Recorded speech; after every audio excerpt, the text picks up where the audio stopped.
Bismillahirrahmanirrahim. Assalamualaikum warahmatullahi wabarakatuh. Perkenalkan, nama saya Wina Raja. Di sini saya akan menjelaskan mengenai gelombang laut ekstrim. Gelombang laut ekstrim adalah gelombang laut yang bersifat signifikan karena ketinggiannya lebih atau sama dengan 2 meter. Gelombang laut ekstrim ini merupakan contoh gelombang laut yang bersifat merusak karena dapat menyebabkan abrasi pantai.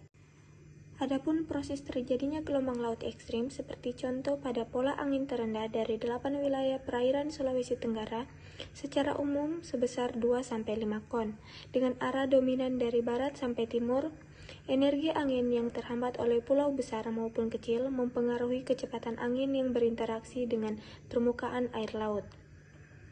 Kecepatan angin di atas 5 kon terjadi di wilayah yang tidak terhalang oleh pulau besar, yaitu perairan Bau-Bau bagian selatan dan perairan Kepulauan Wakatobi bagian selatan. Kecepatan anginnya lebih dari 5 kon disebabkan di wilayah perairan tersebut berhadapan dengan Laut Jawa tanpa terhalang, sehingga energi angin akan lebih kuat dan dominan. Pada saat peralihan arah tiupan angin yang tidak konsisten menuju arah tertentu dan kadang saling berlawanan, kondisi ini menyebabkan gelombang yang terbentuk bersifat destruktif atau merusak dan saling melemahkan, sehingga rata gelombang lebih rendah dibandingkan dengan saat aktifnya angin musim barat dan angin musim timur. Adapun ciri-ciri dari terjadinya gelombang laut ekstrim, yang pertama adanya angin kencang, lalu terjadinya badai di tengah laut yang menyebabkan gelombang pasang di pinggir pantai. Selanjutnya perubahan cuaca yang tiba-tiba menjadi gelap. Selanjutnya adalah faktor atau penyebab terjadinya gelombang. Yang pertama, faktor alam. Ketika angin yang bergerak di laut menimbulkan gelombang dan arus menuju pantai, arus dan angin tersebut memiliki kekuatan yang lama-kelamaan menggerus pinggir pantai.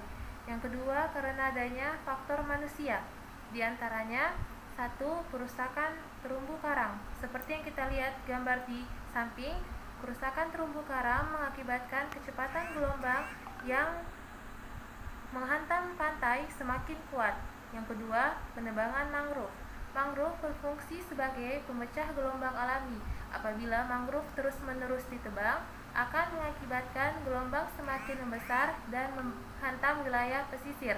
Yang ketiga adalah penambangan pasir pantai. Penambangan pasir sangat berperan banyak terhadap abrasi pantai, baik di daerah tempat penambangan pasir maupun di daerah sekitarnya. Karena terkurasnya pantai laut akan sangat berpengaruh terhadap kecepatan dan arah arus laut yang menghantam pantai. Assalamualaikum warahmatullahi wabarakatuh. Perkenalkan, saya Wilda Dianti, perwakilan dari kelompok 10 pesisir. Gelombang adalah pergerakan naik dan turunnya air dengan arah tegak lurus permukaan air laut yang membentuk kurva atau grafik sinusoidal. Gelombang laut disebabkan oleh angin. Angin di atas lautan mentransfer energinya ke perairan, menyebabkan riak-riak alun atau bukit dan berubah menjadi apa yang kita sebut sebagai gelombang.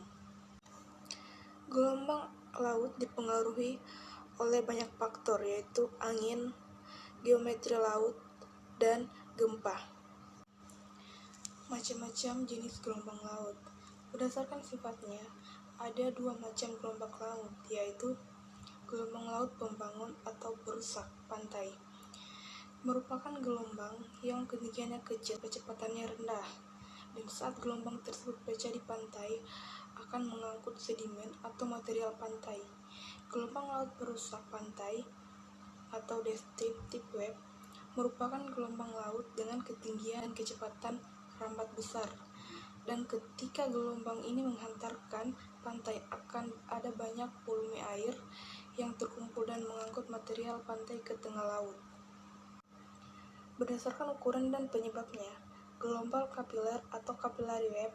Gelombang kapiler ini adalah gelombang yang biasa kita sebut dengan riak. Gelombang kapiler memiliki panjang gelombang sekitar 1,7 meter.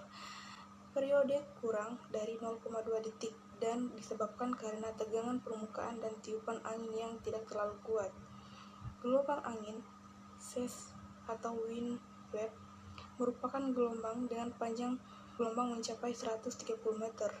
Periode 0,2 sampai 0,9 detik dan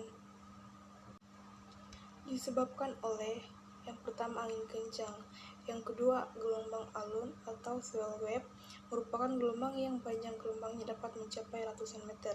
Periodenya di sekitar 0,9 sampai 15 meter. Periode antara 5 sampai 25 jam detik dan disebabkan oleh angin yang bertiup lama. Yang terakhir yaitu gelombang pasang surut atau tidal wave merupakan gelombang yang panjang gelombangnya dapat mencapai beberapa kilometer. Manfaat gelombang laut yaitu menjaga kestabilan suhu dan iklim dunia melalui permukaan ombak terjadi pertukaran gas, meningkatkan kemampuan adaptasi dan keanekaragaman makhluk hidup, dan yang terakhir yaitu membantu terbentuk dan terjadinya pantai. Penanganan bencana gelombang laut. Yang pertama yaitu mengantisipasi masyarakat dengan memberikan peringatan dini kepada masyarakat dari hasil perakiran cuaca melalui radio atau alat komunikasi dan penyampaian informasi lainnya. Yang kedua yaitu bagi para pelayar, hindari daerah yang sedang mengalami cuaca buruk atau jangan dulu berlayar saat cuaca laut sedang ekstrim. Yang ketiga, mempersiapkan tempat pengungsian apabila terjadi gelombang pasang di laut pantai. Yang keempat, membuat infrastruktur pemecah ombak untuk mengurangi energi gelombang yang datang, terutama di daerah pantai yang bergelombang besar. Dan yang terakhir yaitu tetap tenang jika terjadi gelombang pasang di tengah laut maupun di pinggir. Penyelamatan diri saat terjadi gelombang pasang. Yang pertama yaitu, jika Anda berada di tepi pantai, segeralah berlari ke tempat yang lebih tinggi dan beritahu kepada orang-orang yang berada di sekitar tepi pantai tentang adanya gelombang pasang. Yang kedua yaitu, jika Anda berada di dalam kapal di tengah laut, jauhilah daerah yang terkena cuaca buruk dan gelombang pasang. Bagi nelayan atau orang yang suka traveling di laut, dihimbau untuk membatalkan berlayar dan traveling apabila melihat kondisi karakteristik terjadinya gelombang pasang seperti yang dijelaskan di atas. Karakteristik terjadinya gelombang pasang yaitu pertama, angin kencang, kedua, terjadinya badai di tengah laut menyebabkan terjadinya gelombang pasang di pinggir pantai. Ketiga, perubahan cuaca yang tiba-tiba menjadi gelap. Kemudian, ciri-ciri terjadinya gelombang pasang ekstrim. Pertama itu angin kencang, kedua terjadinya badai di tengah laut, ketiga menyebabkan terjadinya gelombang pasang yang di pinggir pantai, keempat perubahan cuaca yang tiba-tiba menjadi gelap.